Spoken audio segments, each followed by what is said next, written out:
Hannah and welcome to my YouTube channel and welcome to my first video. You can see from the title, I got married and divorced at 30. It was such a whirlwind to go through in a short amount of time. It was really difficult, but I say this all the time to people that it was without a doubt the worst thing that I've ever gone through in my life, but also the best, because I'm so much happier now. I'm so much healthier, I'm so much stronger. I feel like I'm just living the life that I'm meant to be living, and I'm so happy and grateful for where I am today. So many positives actually came out of a really bad breakup. So yeah, I guess I just want to sort of share my story, open the conversation about getting divorced. I don't feel like people really talk about it. I feel like there's a lot of stigma and shame attached to getting divorced, and I know I felt that in the past, which is why I just really feel like, you know, it is a bit of a lonely process. It's a bit of a difficult process to go through, getting divorced. It's unlike anything else. So I feel like to be able to talk about it, to be able to have, you know, start discussions where you don't feel ashamed that this has happened to you. It's not something to see as a failure, it's something to see as the end of one chapter and the beginning of another. And you know, it can be a really exciting, positive thing too. So yeah, that's my reason for sharing it, and yeah, let's get on with the video. So I was with my partner for, I'd say, 8.5, 9 years. So coming up for 10 years, we'd been together for a really long time before we'd got married. He proposed to me when I was 29, and then we spent the next year planning our wedding. We had just the most incredible wedding for over 100 of our family and friends. We had it at my family home, and it was just the most incredible wedding day. You know, it was brilliant, it was great. Nothing can take away from the fact that we had just the most perfect wedding day. It was so special, it was so beautiful, and yeah, it was fantastic. So everything, you know, up to that point was amazing. The wedding day was amazing. And then 6 months later, he had left me to be with somebody else. Shh, Eddie, shush. So I would say maybe 3 months after getting married, I had become aware of a change of his behavior. Like, things were definitely, he just didn't seem as happy. He told me he was struggling with depression, and you know, to me that's what it definitely seemed like. So what happened was, one Sunday morning we were just doing our normal thing where we would go for a dog walk and have a coffee, and we were just sitting in our apartment in London, and he sat me down and just said to me that, out of the blue, he was like, I am going to be with somebody else now. And honest to God, in that one moment, like, I just, like, nothing could have prepared me for that moment where, you know, I just was like, I don't know how to explain it in any other way than I just went into complete shock. Like, it was like so many things going on in my head in one go. Like, okay, he's leaving me to be with somebody else, we're over, where am I meant to live, what am I going to do next? Like, it was just such an overload of things that I actually couldn't in that moment really react to what he was telling me. So I guess that from what I can remember, the next thing I did was just call my mom. I told her, like, you know, please can I come home? I need somewhere to live for a little bit. Like, I don't really know. You know, I filled her in quite briefly, but I had to say, you know, things are over and I'm gonna have to come home for a little bit. Like, is it okay if I live with you guys for a bit? I just need somewhere to be, and I just can't be here. I knew that I couldn't be there. Like, I couldn't be around him, I didn't want to be around them. I didn't, like, I needed space. I needed some time to just sort of process what had happened. So yeah, I called one of my closest friends, and she came over straight away, and she helped me sort of pack up my stuff. And you know, we packed up quite a lot of stuff. Like, at that time I kind of just thought, I just want to get out again. Like, it was just this huge rush of emotions going through me, but the main emotion was like survival mode. I was like, I've got to get myself out of here, I've got to find somewhere else to live. Like, you know, at that point I wasn't crying, I wasn't like deeply upset by it, because I just think it hadn't hit me. So anyway, so yeah, we packed up my stuff, we got myself out of there, I got a taxi all the way back because I had so many suitcases. So I would say by lunchtime, I was then back at my family home with all my stuff. Had to explain to my parents that my marriage was over, what had happened. They were in shock, everyone was in shock, like it just seemed crazy because it really hadn't been long since we had just celebrated our wedding day and it had been incredible.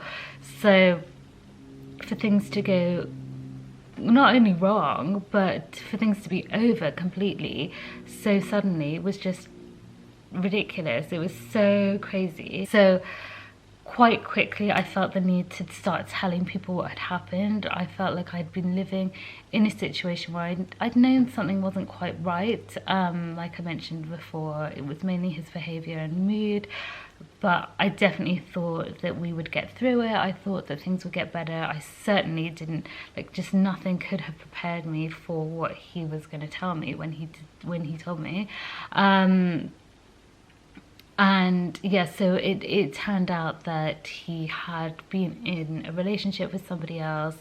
That person he had worked with, and she had also come to the wedding, which was a little bit hard to stomach when I realized who it was. And I was just like, I mean, she wasn't a friend of mine, I didn't know her, but I knew of her. So the fact that she had come knowing what was going on to my family home and to my wedding day was just crazy. I was like, how can that happen? So yeah, you definitely couldn't write this. It was a lot.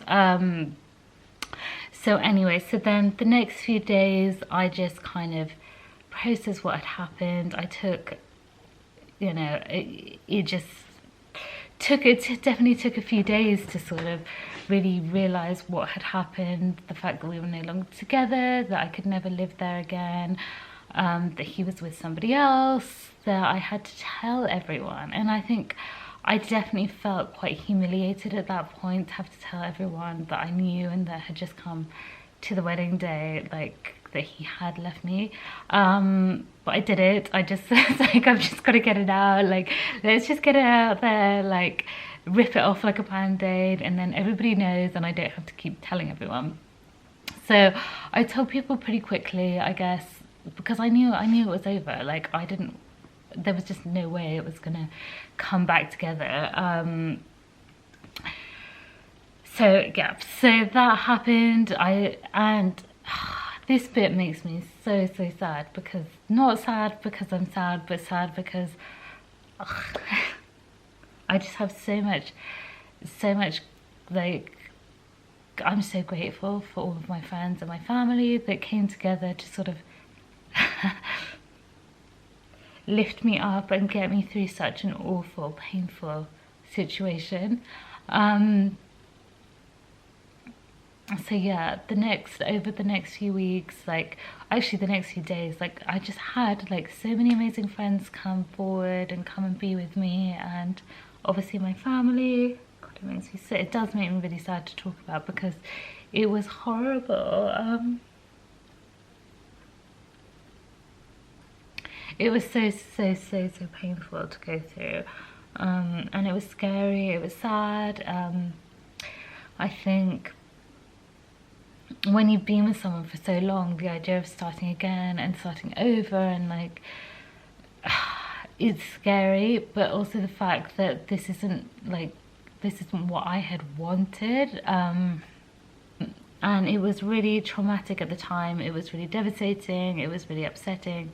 It was scary to think, like, what am I meant to do next? Like, I don't have another plan. Like, this was my plan. This was this is the life I thought I was meant to be having.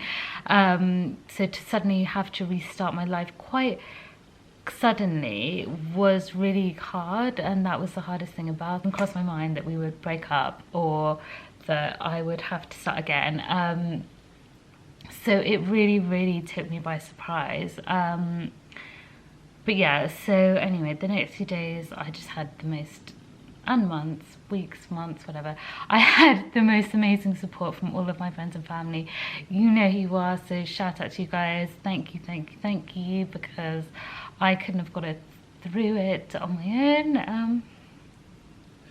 Literally, I just still get really upset when I think about it. But yeah, so it was awful. It was awful. Sorry, I just need to wipe my eyes. My makeup's all gonna come off now. But yeah, so just to put this into a little bit of context, so we broke up in January of 2020. So this was right before the lockdown. So I moved out really quickly from the flat that we were living in together, and I moved all of my stuff into my family home, and I started looking for new places. I was just kind of like, I've got to get going. However, lockdown then hit in obviously March of that year, and I ended up staying way longer than I had intended with my family, but it was just like the best thing ever. It was so needed. I just used the time during lockdown to look after myself, to work on myself. I got into health and fitness in a huge way. I started reading, I started just doing so much exercise, and I just loved it. I loved it so much. I started feeling so much better quite quickly. I was so grateful for where I was, to be with my family, to have my support of my friends, to be out of London and away from it, that I just was so grateful for the moments that I was living in then, that I just really focused on that. I started to become really excited about what was to come and my future, and that I could now do all the things that I really wanted to do. And yeah, so I tried it, you know. I definitely had moments of breaking down and crying and feeling terrible about the situation, but the majority of the time I was really excited about being out of it. And you know, to this day I am grateful that it happened. It was painful, it still is painful to think about, but I'm so grateful for where I am today. So yeah, I just wanted to touch a little bit on the divorce procedure, because it's something that I knew nothing about before. Like, no one in my family had got divorced. I just knew nothing about it. Like, when you get married, you really, like, nobody informs you that how hard it is to get out of. For me, it was a huge amount of Googling, a huge amount of talking to anyone I knew that knew anything about divorce law, which a lot of people don't know much on. So it's definitely one of the reasons why I want to talk about it, because I just feel like people need a little bit more information on it before they get into it, because it is hard to get out of. It's not easy. So yeah, so I went and applied for my divorce in January when we broke up. Turns out you cannot get married, you cannot get divorced until you have been married for a year. So I then had to wait another 6 months before we could officially get the ball rolling with the divorce procedure. I'm not an expert on this, so I can only share my story and what happened to me. So yeah, this is just my story. If you need legal advice, definitely seek a professional for that. I obviously can't give any advice on that, but just sharing from my story. So it basically took around 2 years for it to all happen. Obviously a lot of that was because of COVID, and things just took a lot longer during that time, but also you know, there were some other factors that delayed it. But anyway, finally, the end of the summer this year, I got my divorce through, and it was just such a good feeling. Like, throughout the whole procedure, it's not like a breakup where you just go through it once and then you have to, you know, then you can move on. It's not like that. It takes a long time, and because it's all done legally, there's so many different factors that you have to take into account. All is really down to the legal team to sort it out for you, because so many emotions are involved, and it is really difficult and testing and hard to go through. I remember when I actually got the first, because there's different stages to a divorce too, you have to go through a few different stages before you are officially divorced. So I got my first documents and to sign, and like I should have been so happy, and I just remember just like bursting into tears. I was just like, I mean, I was happy obviously to see them. I'd been waiting for them for a long time, so when I finally got them, I was happy, but I also just burst into tears, and I was just like, how have we got here? Like, we can't even have a conversation now. It's crazy, because I definitely had a moment then of being like, this is my partner that I was with for nearly 10 years. Like, he for so long was my best friend and the person I told everything to. And when you get married, you never ever ever expect to get divorced. You just wouldn't go through.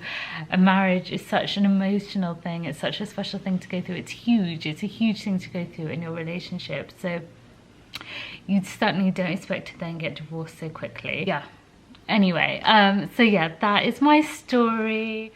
So to anyone else out there that is going through a difficult time or going through a divorce, it does get better. Starting again is definitely not as scary as it sounds, and it's absolutely okay. The thing is in life that people change, circumstances change, situations change. So starting again, it just should never ever ever be seen as a failure. It's okay, it is just a new chapter, and it is really exciting when you can start again and create a new life for yourself, where you're just making all the decisions that you want to make that you might not have made before. So yeah, I certainly see it as such an exciting time, and such just a special time to be able to be on my own and create my own life again. So yeah, also guys, the main thing that got me through my journey and the difficult time was health and wellness and looking after myself. During the time that I was really struggling, I just really focused on eating well, sleeping well, and exercising regularly. And this is something that I just hadn't been doing before, and it absolutely turned my life around. Like, I just started to feel so much better, like happier, healthier, motivated, energized. Like, as soon as you start looking after your health, you will just start to see the benefits so quickly. Like, you will just feel so much better. So that's what I did. I still do it today. I love working out. I love eating well and cooking well. So yeah, and my name on here and on Instagram is Pink Skies Butterflies, and my reason for coming up with that was just simply because, let's face it, life isn't always pink skies and butterflies, and I want to share my real journey, my real story. So yeah, that is why it's called Pink Skies Butterflies. Also think it sounded really cute and girly too. So yeah, that is where I got the name for it. So yeah, you can definitely follow me along on Instagram. I post a lot of health and wellness things on there, and my daily routine and what I get up to. So yeah, I will be posting more videos, so guys, make sure that you like and subscribe, and I will see you soon for my next video. Thanks guys.